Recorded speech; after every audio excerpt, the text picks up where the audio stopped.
आदरणीय सरपंच धुबील श्री प्यारेलाल जी, श्री पिताजी, आदरणीय नायब सरपंच फड़ना मोहम्मद रजब डार साहब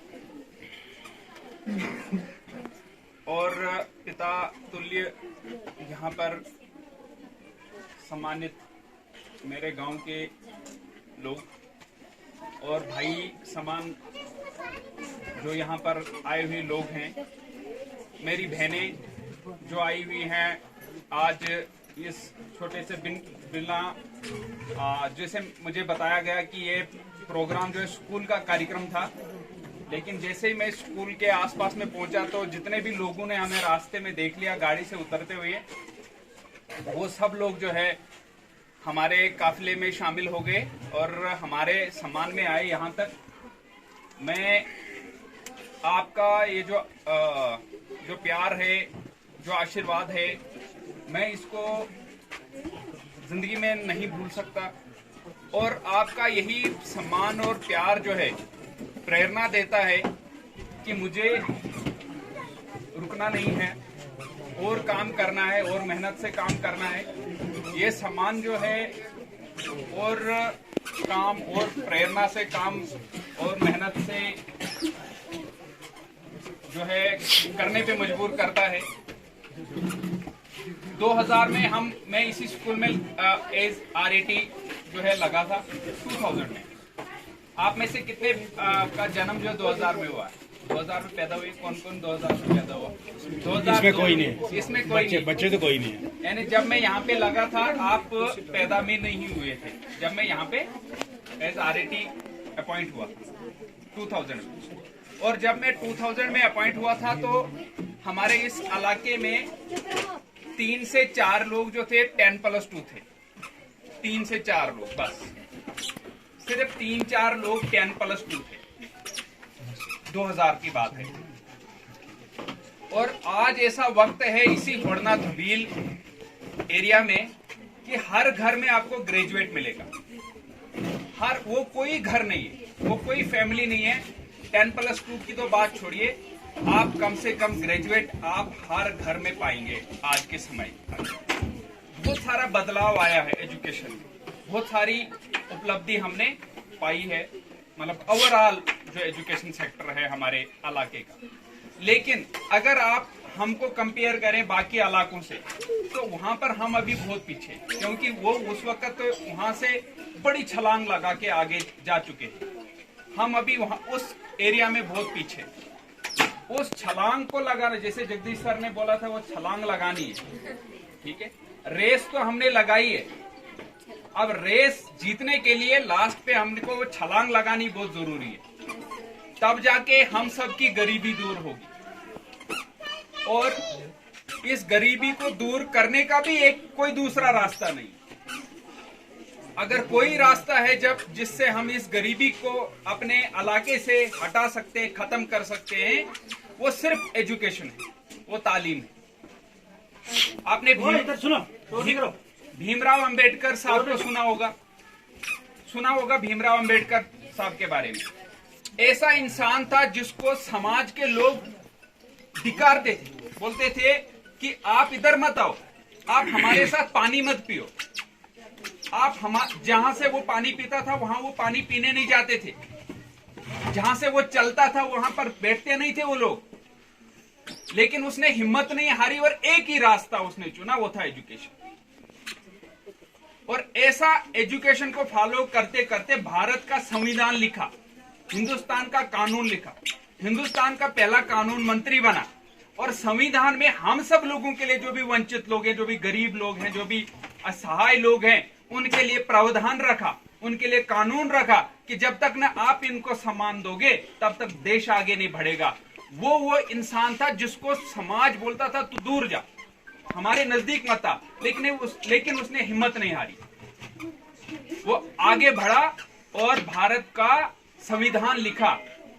अगर वो भी हमारी तरह हिम्मत हार जाता कि बस अब कुछ नहीं हो सकता, हमारे गांव का कुछ नहीं हो सकता, मेरा कुछ नहीं हो सकता, तो फिर ना वो संविधान में वो संशोधन ला पाता, वो बातें ला पाता, ना ही उसका नाम आज हम लेते। उन्होंने एक बात बोली थी, एक कोटेशन बोली थी। क्या बोला था? शिक्षा उस, क्या बोला था? सभी बच्चों को याद है ना? हाँ, जिस भी व्यक्ति ने, शिक्षा उस शेरनी का दूध है, जिसने भी वो पिया वो धाड़ा है। यानी जिसने भी एजुकेशन हासिल की उसका वर्चस्व रहा, जिसने भी तालीम हासिल की उसका वर्चस्व समाज के अंदर रहा। तो तालीम से हमें पीछे नहीं हटना है, तालीम को हमने पीछे छोड़ना नहीं है। यहीं से हमारा जो है उद्धार होगा हमारे इलाके का, चाहे होड़ना, दुर्बिल, रालथल, जो ये एक बेल्ट है यहाँ पर, ये हमारी, इसको अगर गरीबी से निकालना है तो सिर्फ एजुकेशन। तो 2000 से हम काम करते रहे, बहुत सारे टीचर मेरे साथ काम करते रहे, मैं थोड़ा काम किया, सभी लोगों ने बड़ी मेहनत से काम किया, सभी लोगों। हम मतलब अब ये है कि जो इनाम मिलना है, आप एक मानिए बात कि एक ईश्वर की भी शक्ति होती है, ठीक है? तो ईश्वर का कुछ करना था, शायद बोलते हैं हमारे एक भागवत गीता में लिखा है, कर्म कर फल की इच्छा मत कर, कर्म देने का पावर मेरे पास है। कृष्ण भगवान बोलते हैं कि कर्म मैं दूंगा, जब मर्जी मैं दूंगा, ठीक है? तो शायद उसने ऐसी कुछ रचना कर दी कि इनाम जो है ये सम्मान दिया गया स्टेट लेवल पर, और मेरे लिए बहुत बड़ा सम्मान है, बहुत बड़ा सम्मान है मेरे लिए, मेरे जैसे छोटे आदमी के लिए जो 10th पास करने के लिए तरसता था। 10th में बुक्स नहीं थी, 12th में किस तरीके से हमने एजुकेशन हासिल की, मैं नहीं चाहता कि उस बात को बोला जाए, कैसे हमने ग्रेजुएशन में हासिल की, लोगों के घरों में नौकरी करके। ऐसी नौकरी करते थे लोगों के घरों में कि वो हमें रोटी नहीं देते थे, खाने के लिए रोटी नहीं देते थे, और फिर वो गाय के लिए, मैं एक छोटी सी एग्जांपल दूंगा, वो गाय के लिए रोटी बनाते थे, बोलते थे जाओ गाय को 2 बार, मैं जाके वही खाता था सुबह, गाय की रोटी, और स्कूल जाता था, कॉलेज जाता था। यानी उस दौर से हम गुजरे। तो आप लोगों के पास सब कुछ है, उससे बहुत आप आगे हो, भगवान ने हमारे इलाके को समृद्ध बनाया है, आप आगे हो, उससे आपने इसको और आगे लेवल पे ले जाना है। अभी रोटी की दिक्कत नहीं है ना, रोटी है सबके घर में, और ऊपर वाले की कृपा से हाई स्कूल यहाँ पर है, और हायर सेकेंडरी ज्यादा से ज्यादा मुगल मैदान है। हमें तो किश्तवाड़ 9th में किश्तवाड़ जाना पड़ता था, 9th में कितना सभी लोग सहयोग करते। तो इसके बावजूद भी यहाँ पर जैसे मैंने बोला, मैं ज्यादा लंबा नहीं खींचूंगा। तो 2000 के बाद जब हमने ये शुरू किया एजुकेशन यहाँ पर स्कूल में पढ़ाना, तो जानते हैं कि कैसी मुश्किलात थी, स्कूल बंद थे, स्कूल में आता नहीं था, कल्चर ही नहीं था पढ़ने का, पढ़ाने का। तो कोशिश की, हमें उतना नॉलेज नहीं था पढ़ाया कैसे जाता है, ये बात बहुत कमी थी। इस वजह से उतना अच्छा प्रोडक्ट नहीं निकला, उतना अच्छा जो होना चाहिए था वो नहीं हुआ, क्योंकि हम में कमी थी। बोलते हैं ना, एक संस्कृत में एक वो श्लोक है कि जितने भी वनस्पति हैं, जितने भी जड़ी बूटियां हैं, सबकी दवाई बनती है, सबकी दवाई बनती है। जितने भी अक्षर हैं, ए से लेकर जेड तक, सबसे शब्द बनते हैं, आ से लेकर ज्ञा तक, अलिफ से लेकर बड़िए तक, कोई न कोई लफ्ज उनसे बनता है। जितने भी इंसान हैं, जितने भी बच्चे हैं, सबके अंदर क्वालिटीज है, सबके अंदर कुछ ऐसा है जो मतलब दुनिया में अपना नाम रोशन करे। देश में नहीं, पूरी दुनिया में नाम अपना रोशन कर सकते हैं। लेकिन कमी किसकी है? कमी हमारी, कमी ढूंढने वालों की है, कमी डॉक्टर्स की है, कि जो ढूंढे कि भाई इस जड़ी बूटी में क्या दवाई है, क्या इसका फायदा है। कमी उसका है कि जो अक्षर को ढूंढ पाए, कमी उसकी है जो बच्चे के अंदर खूबी को ढूंढ पाए। जिस माँ बाप ने, जिस टीचर ने ये समझा कि मेरा बच्चा कुछ नहीं कर सकता, समझ लो कि वो माँ बाप कहलाने के लायक ही नहीं, टीचर कहलाने के लायक नहीं है। क्योंकि हर एक बच्चे के अंदर हुनर है, बस कमी हम में। वो कमी हमको ढूंढनी है कि भाई इसको, इसके अंदर जो हुनर है वो क्या हो सकता है, क्या वो इसके अंदर निकल सकता है, इसके अंदर क्वालिटी क्या निकल सकती है। तो हमारे अंदर कुछ कमी रही, मैंने बोला कि हमारे अंदर कुछ कमी रही, जिसकी वजह से इतना ज्यादा उत्थान नहीं हो पाए। मैं तो बहुत ज्यादा एक्सपेक्ट करता था, मैं सिर्फ बच्चे पढ़े उतना ही उम्मीद नहीं हमारी, टीचर की उम्मीद इतनी ही नहीं होती कि बच्चा पढ़े बहुत अच्छा, नहीं, टीचर की उम्मीद खुशी तब होती है कि बच्चा जब मुलाजिम लगे। टीचर की उम्मीद उससे भी बड़ी खुशी तब होती है जब वो अफसर बने। हम तो चाहते हैं कि आप में से कोई अफसर बने और हमारी तनख्वाह आपसे निकले। अगर आप में से आप ही 5 साल के बाद ये कॉलेज छोड़ के निकलोगे, आप में से कोई अफसर बनेगा और हमारी तनख्वाह वहां से निकालेगा। निकालो उसकी तनख्वाह, करो बंद उसकी तनख्वाह, निकालो उसकी तनख्वाह। इतनी पावर है एजुकेशन में।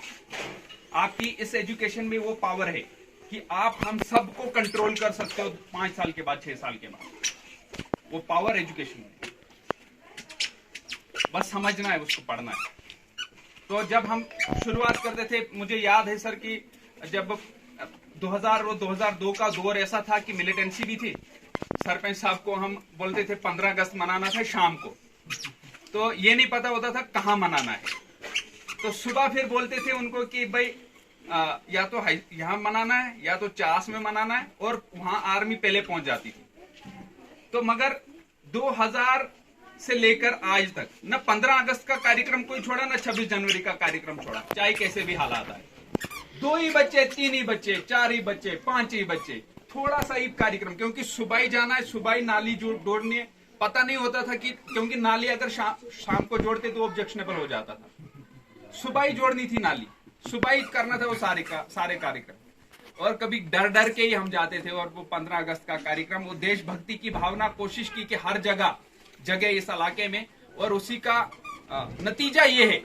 नतीजा क्या है इसका कि आज अगर इस इलाके में भाईचारा कायम है, यूनिटी कायम है, हिंदू मुस्लिम भाई, मतलब किसी, आप कहीं पे भी जाओ यहाँ पर आपको कोई डिफरेंशिएट नहीं मिलेगा हिंदू मुस्लिम के दरमियान, कोई खटक नहीं मिलेगी आपस में। वो क्यों?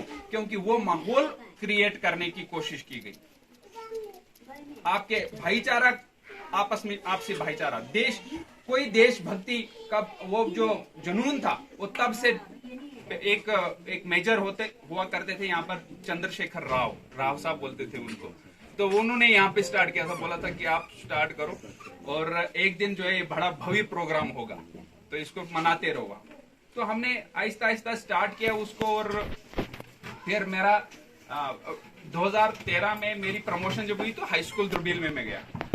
हाई स्कूल दुर्बिल गया तो वहां पर 3 ही टीचर थे हम, 2 टीचर 3 बस, अजीम सर और मैं, और एक थे। तो बस फिर लोड पड़ गया सारा काम करना, मतलब सुबह से लेकर शाम तक। लेकिन वहां पर जो लोगों का सपोर्ट रहा मेरे साथ, मैं कहता हूं मतलब वैसा सपोर्ट बहुत कम किस्मत वाले लोगों को मिलता है। जो वहां पर जो PRI का सपोर्ट रहा। और मेरी खुशकिस्मती क्या थी कि हाई स्कूल दुर्बिल का नाम दुर्बिल है और ये बॉर्डर पे, दुर्बिल और हड़ना के बॉर्डर। तो बहुत सारे लोग बोलते थे कि भाई आप ये सरपंचों को सर पे मत चढ़ाओ। मैं भाई सरपंच साहब इधर ही है, बोलते हैं आप इनको सर पे मत चढ़ाओ, कभी इसको बुलाते हो कभी उसको बुलाते हो। और लेकिन मुझे सर पे नहीं चढ़ाना, इनका आशीर्वाद मेरे साथ इतना रहा, इतना सपोर्ट रहा। एक भी बार एक 4 आने का भी, मतलब कभी इन्होंने नहीं बोला कि आप ये क्यों हो रहा, वो क्यों हो रहा है। इवन कि हमने इनसे लिया, हमने इनको नहीं दिया, हमने इनसे लिया। क्यों? वो जो मिलजुल के हमने काम किया, कोई भी बुरा नहीं होता है। यहां पर भी रहे चाहे कोई भी सरपंच, कोई पार्टी, वो पार्टी बाद में, लेकिन पहले गांव है, पहले स्कूल है। और सबकी नेचर अच्छी होती है, सबके, सिर्फ हमारी सोचने का वो नजरिया शायद खराब होता है। नेचर सबकी अच्छी होती है। सभी ने सपोर्ट किया। जब भी हम बोलते थे सरपंच साहब उधर आते थे तो वहां पर हम इनोग्रेट होस्ट करते थे, फ्लैग होस्ट करते थे, यहां से सरपंच साहब आते थे। और वहां पर रजब डार साहब का मैं आप एक किस्सा बताऊंगा सर। 5 अगस्त 2019 का 5 अगस्त 2019 को वो टेलीफोन बंद हो गया, मोबाइल जब वो आर्टिकल 370 टूटा था। तो 15 अगस्त मनाना था उधर हाई स्कूल दुर्बिल में। तो जब मैं यहां से वहां गया, मतलब वो बड़ा भावुक एक लम्हा था मेरे लिए। जब हम यहां से वहां पहुंचे तो ये अब टेलीफोन नहीं चल रहे थे। 15 अगस्त का झंडा उधर लहराना था स्कूल के अंदर, ऑर्डर कुछ नहीं था, पता ही नहीं है दुनिया का, कट ऑफ थे हम कि कहां क्या है। और हमने देखा कि 2019 15 अगस्त को हम पहुंचे और ये लोग सज धज के हमसे पहले पहुंच गए। यानी इनको पता था कि ये प्रोग्राम करना है और बाकी सभी दुविधा में जाए नहीं जाए, पता नहीं क्या होगा। ये सब सूट बूट डाल के वहां पर मेरे से पहले पहुंचे हुए। तो मैं मतलब अंदर जाके रोया उस वक्त कि देखो कि इतनी भावना, देशभक्ति की भावना यहाँ के इलाके के लोगों में है, हिंदू मुसलमान सब में है। और हमने बहुत बड़ा भव्य प्रोग्राम पूरे डिस्ट्रिक्ट में कहीं नहीं मनाया गया, वो वाला प्रोग्राम पूरे डिस्ट्रिक्ट में उस तरीके का 15 अगस्त का प्रोग्राम नहीं मनाया गया था। तो हमने वहां पे मनाया, क्योंकि सब बच्चे भी आ गए थे, कोई टेलीफोन नहीं, कोई कुछ नहीं, स्कूल भी बंद थे। और लेकिन उनको पता था कि वहां पे 15 अगस्त का प्रोग्राम होता है, और वहां पर कर दिया। और उसी दिन आए, उसी दिन वो थोड़ा कार्यक्रम भी रख दिया और सारा कुछ हो गया। तो वो क्यों? जब आप भी थोड़ा 2 कदम चलते हो, वहां से 4 कदम आने के लिए लोग तैयार हैं। हम सिर्फ 2 कदम जाएंगे, लोग गले लगाएंगे, सिर्फ हम थोड़ा आगे बढ़ेंगे। तो उसके बाद मैं, चाहे हाई स्कूल ध्रुवील का स्टाफ था, जो उन्होंने मुझे वहां पर सपोर्ट किया, वो काबिले तारीफ था। और जो वो मेहनत करने वाले वो टीचर हैं, बहुत हार्ड वर्किंग टीचर्स वहां पर भी पोस्टेड थे। वहां पर हेडमास्टर जो थे सर तालिब साहब, मैं उनकी बहुत इज्जत करता हूं कि उन्होंने बड़ा सपोर्ट किया था मुझे वहां पर जो भी कार्यक्रम करना। तो मोहम्मद रजब डार साहब की तो मैं कहता हूं कि जिंदगी भर एहसान नहीं उतार पाऊंगा कि किस तरीके से उन्होंने मुझे हमेशा सपोर्ट किया वहां पर कोई भी काम करने में। हालांकि एक बात कही जाए तो मैं दूसरी पंचायत का था, मैं उधर मेहमान था, वो मेजबान थे, तो उनने बड़ा सपोर्ट किया वहां पर। वहां के लोगों ने, आम लोगों ने बड़ा सपोर्ट किया। और जो सपोर्ट यहाँ के लोगों का है, और जो मैं कहता हूं कि जो भी मैं आज कुछ काम कर पाता हूं, वो सिर्फ ध्रुवील के लोगों की वजह से कर पाता हूं। क्योंकि आपने जो इज्जत, आपने जो प्यार मुझे दिया, आपने जो मोहब्बत मुझे दी, उससे मुझे प्रेरणा मिली, उससे मुझे हौसला मिला, उससे मुझे हिम्मत मिलती है कि मुझे और काम करना है। और ऊपर वाले ने भी सेहत अच्छी रखी कि हम काम कर पा रहे हैं। तो बहुत बहुत आभार मैं ध्रुवील वासियों का करना चाहूंगा, होड़ना वासियों का करना चाहूंगा। और आज के कार्यक्रम के लिए GHS डिग्री का स्टाफ जो है, जिन्होंने इतना अच्छा कार्यक्रम यहाँ पर रखा और आज मेरे ऊपर और बोझ डाल दिया कि भाई तू पीछे नहीं हटना है, ठीक है, तो और काम करना है। तो मैं सभी GHS डिग्री के स्टाफ मेंबर्स का बहुत बहुत आभार प्रकट करता हूँ। और जोगिंदर सर का खास तौर से जो उन्होंने शब्द मेरे लिए रखे, मैं उसके काबिल तो नहीं हूँ, लेकिन फिर भी उनने इतना बोला, तो मैं उनका बहुत बहुत आभार प्रकट करता हूँ। मैं फारूक सर के साथ मैं, हमारा खास एक भाई की तरह हम दोनों हैं। तो मुझे नहीं लगता कि मतलब जितना मैं भाई के साथ, अपने भाई के साथ क्लोज हूँ, उतना फारूक सर के साथ बहुत क्लोज रहा हूँ मैं 2000 से ही। और इनकी जो डेडिकेशन है, मैं प्रेरणा लेता हूँ इनकी डेडिकेशन से। मैं तो बिल्कुल इनके मुकाबले में मेरी डेडिकेशन मैं कहता हूँ 10% ही है, जो इनकी डेडिकेशन है अपने काम के प्रति। और बिना किसी क्या बोलते हैं कि वो ये सोचते नहीं है दूसरी बात की ये करना है कि नहीं करना, बस एक काम इनको लगना चाहिए कि ये काम करना है तो बस कर देना है, बस परफेक्शन के साथ। तो यहाँ पर अमरीश सर जो इतना सपोर्ट उन्होंने किया, जब मैं यहाँ पर पोस्टिंग हुई, तो पहले तो मुझे एक बार फारूक सर और मैं यहाँ पर बोल रहे थे, हमने बोला यार कुछ गड़बड़ी है क्या यहाँ पर स्कूल में। हाँ, हमने विचार किया कि अच्छा था कि हम बाई चॉइस इधर आए थे, फारूक सर और मैं बाई चॉइस इधर आए थे। फारूक सर ज्यादा आया था बाई चॉइस, मैं थोड़ा कम आया था कम चॉइस नहीं। तो क्योंकि मेरी कुछ और वजह थी, मैं चाहता था कि थोड़ा लास्ट पे आ जाएं, क्योंकि जब बूढ़े हो जाएंगे फिर इधर ही आना है। तो फारूक सर की बड़ी इंटरेस्ट थी कि नहीं GHS डिग्री में ही जाना, तो मैंने बोला था चलो फिर ठीक है, जब आपका भी है तो मैं भी चलूंगा। तो फिर इधर जब एक बार बैठे, 1 महीने तक बैठे, तो थोड़ा देखा कुछ, तो फिर बोलने लगे सर की कुछ अच्छा नहीं है, कुछ बोलता जुगाड़ करो, कहीं दूसरी जगह चलेंगे। तो फिर हमने कोशिश की, थोड़ा और कोशिश की, तो फिर ऐसा माहौल बन गया, और प्रमोशन की लिस्ट में हमारा नाम आ गया। तो हम दोनों दुखी, यानी प्रमोशन में तो खुशी होती है ना, तो हम दोनों दुखी, बोलते यार अब तो चले जाएंगे यहाँ से, बड़ा अब मजा आया था काम करने को, मतलब काम करने का माहौल बनना चाहिए। जब स्कूल में हम आते ना, जब कभी क्लास में क्या होता है, कभी क्लास में पढ़ते पढ़ते बहुत मजा आता है, क्योंकि वो एजुकेशन का माहौल बन जाता है, एनवायरमेंट बन जाता है। तो वैसा माहौल जब अभी बन गया अपने स्कूल में, जितना भी स्टाफ यहाँ पर है इतना कोऑपरेटिव है, इतना सपोर्टिव है, मतलब एक का नाम लेना ही गलत है। मैं कहता मैं बोलूं अमरीश सर अच्छे हैं या फारूक सर अच्छे हैं या वो इमरान सर, सतीश सर, एक का नाम लेना ही गलत है, क्योंकि सभी इतने कोऑपरेटिव है, सभी इतना हार्ड वर्क करते हैं और बिजी रहते हैं। जब तक ना वो बिजी रहेंगे हम क्या कर सकते हैं क्लास के अंदर। तो फारूक सर बोले कि नहीं, हम मतलब दोनों दुखी प्रमोशन के ऊपर बोलते लेक्चरर नहीं बनना है, ऐसे छोटे मुलाजम ठीक है, गजटेड पे नहीं जाना। तो मैं बोला चलो ऊपर वाले की जब हो जाएगा। तो ऊपर वाले ने ऐसा किया कि हमारी सुन ली कि वो लिस्ट ही बंद हो गई और वो लिस्ट निकलेगी नहीं अब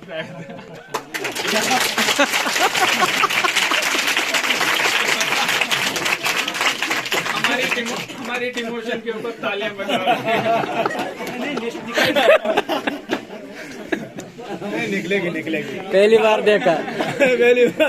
बार देखा लिस्ट कैंसिल करने पर लिस्ट कैंसिल होने पे तालियां बजा। बहुत बढ़िया। यानी आप भी चाहते हैं कि हम फ्री रहे। तो चलो ऊपर वाले, जो ऊपर वाले ने करना होगा ना उस पे भी कुछ वो भी बड़ा पावरफुल है, तो उसका सपोर्ट है। जब तक है तभी तक हम कर सकते हैं, हम सब लोग तभी तक काम कर सकते हैं जब तक ऊपर वाला भगवान हमें शक्ति देगा। तो सभी बच्चों से अब निवेदन ये है कि आप मेहनत करें। तो अभी आप कितने बच्चे जो ऐसे जो टीचर बनना चाहते हैं, बताओ। टीचर जो बनना चाहते हैं हाथ खड़ा करो। जो टीचर बनना चाहते हैं सच में दिल से एक दूसरे को देख रहे हैं। चलो बहुत बढ़िया। ये भी बहुत अच्छी, हमारे एलजी सर ने वहाँ पे प्रिंसिपल सेक्रेटरी सर थे, तो बोलते जब हम ये अवार्ड देंगे ना तो बहुत सारे बच्चे ऐसे तैयार हो जाएंगे, वो बोलेंगे कि हमें भी टीचर बनना है, क्योंकि थोड़ा वो बूस्ट मिल जाता है कि नहीं टीचर की भी इज्जत होती है समाज के अंदर। ठीक है, तो जब हमारा इंफ्रास्ट्रक्चर अच्छा होगा, माहौल अच्छा होगा, पढ़ाने का मतलब वो सिस्टम अच्छा होगा, स्कूल अच्छा होगा, तो फिर सभी लोग चाहेंगे कि हम टीचर बने, अच्छे लोग भी चाहेंगे टीचर बने। तो आप भी टीचर बने, मेरी कामना है। और आप क्या करें कि इसी तरीके से अपने ज्ञान को फैलाते जाएं, है ना, अपने समाज को बढ़ाते जाएं, समाज के अंदर ज्ञान फैलाएं। और अपने दिन, अगर आपको जैसे इसने जगदीश सर ने बोला था कि एक मंत्र याद रखना है, जब सुबह आप उठते हैं ना, सुबह से लेकर शाम तक, सुबह से शाम को जब सोते हैं तो सोते वक्त आपने ध्यान करना है कि मैंने आज दिन को क्या सीखा, नई चीज क्या सीखी। अगर कोई नई चीज नहीं सीखी तो वो दिन आपका खराब है, समझ लेना कि मेरा दिन खराब हो गया। ठीक है, तो शाम को ध्यान करना है कि मैंने क्या नई चीज सीखी। और आपके सुबह से लेकर शाम तक अगर 1 घंटा भी आप बेकार बैठे, जैसे व्हाट्सएप पे चला रहे हैं, कुछ नहीं समझ क्या आप चला रहे हैं पता ही नहीं है, यूट्यूब देख रहे हैं, क्या ऐसे फालतू में कुछ देख रहे हैं, सीखने वाली कोई चीज नहीं देख रहे, 2 घंटे चले गए वैसे यूट्यूब डांस देखते हुए। ठीक है, तो उसका मतलब आपका वो 2 घंटे खराब हो गए। ठीक है, आप सुबह उठ गए 8 बजे और 10 बजे तक बैठे, काम ही नहीं कुछ किया, पढ़ाई नहीं या घर में कोई हेल्प नहीं की, तो उसका मतलब आपके 2 घंटे खराब। सुबह से लेकर शाम तक अपना नियमित बना दो कि मुझे जाया 1 मिनट नहीं करना। सुबह उठना है तो 6 बजे अगर आप सुबह उठेंगे, शाम को 9 बजे तक आपके आधा घंटा कभी रेस्ट में नहीं आना चाहिए, कंटिन्यू कुछ न कुछ एक्टिविटी आपकी होनी चाहिए। और आप याद रखिए, अगर आप ऐसा करेंगे, दुनिया में ऐसी कोई ताकत नहीं है कि आपको रोक सके, अगर वैसा करेंगे। बोलते हैं, गालिब ने बोला, खुदी को कर बुलंद इतना कि खुदा भी हर बंदे से पूछे कि तेरी रजा क्या है, कि ऊपर वाला भी मजबूर हो जाएगा, भाई ये क्या करना है, इसको तो करना पड़ेगा, कहीं एडजस्ट नहीं तो ये दुनिया को पता नहीं गोल से चपटा कर देगा। ठीक है, तो ऊपर वाला मजबूर हो जाए आपकी मेहनत को देखकर। ठीक है, तो वो मेहनत आपने आज से शुरू करनी है, आज से। ठीक है, कि आपका कोई भी वो मेहनत क्या है कि आपके दिन का 1 घंटा कभी बेकार नहीं होना चाहिए। कुछ न कुछ काम, घर का काम करो, बकरी के साथ जो वो भी काम। ठीक है, वहां पर भी कुछ सोच नहीं, फुलके बनाओ वो भी काम है, लेकिन सुबह से लेकर शाम 9 बजे तक कुछ न कुछ काम करते रहें और अपना शरीर भी स्वस्थ रहेगा और दिमाग भी स्वस्थ रहेगा। और आपको कामयाबी उधर से आएगी, बोलेगी, उधर से आके बोलेगी, उधर से आपके कदम चूमेगी, आपको नहीं जाना उसके पास। ठीक है, तो इन्हीं शब्दों के साथ, अगर मुझे कुछ बोलने में कुछ रह गया हो, क्योंकि सारी चीजें याद नहीं रहती हैं, तो मैं सबसे क्षमा चाहूंगा उन लोगों से। तो इन्हीं शब्दों के साथ मैं अपनी वाणी को विराम देता हूँ। जय हिंद, जय भारत।